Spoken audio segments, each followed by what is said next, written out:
নমস্কার বন্ধুরা, ন্যান্সি কিচেনে নিয়ে চলে আসছি আরেকটা সুস্বাদু মুখরোচক চাটনি। প্রথমে আমি তেল দিয়ে দিয়েছি অল্প পরিমাণে, সর্ষের তেল, শুকনো লঙ্কা আর সর্ষে। তো আমি এটা ফোড়নে দিয়ে দিলাম। তারপরে দিয়ে দিলাম কেটে রেখেছিলাম জলপাই। সেই জলপাইগুলো দিয়ে একটু নাড়াচাড়া করলাম। এটা বেশি কষাবো না, এটা হবে একটু পাতলা টাইপের চাটনি।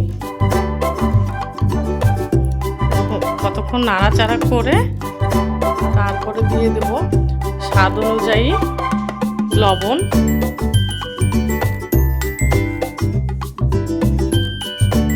হলুদ গুঁড়ো। তারপরে একটু নাড়াচাড়া করে জাস্ট অল্প, বেশি ফ্রাই করবে না। তারপরে এই যে জল দিয়ে দেব, জলটা একটু পরিমাণে বেশি দিয়ে দেব জলপাইটা সেদ্ধ হওয়ার জন্য। আর আগেই বলেছিলাম চাটনিটা একটু পাতলা থাকবে।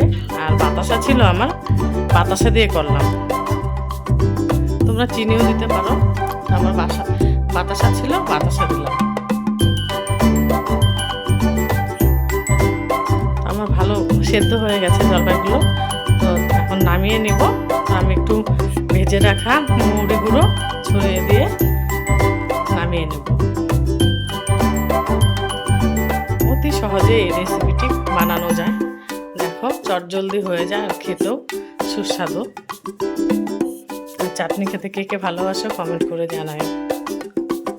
আর তোমাদের কেমন লাগলো ভিডিওটা একটু লাইক কমেন্ট করে জানাবে। পরের ভিডিও নিয়ে আবার আসবো। টাটা।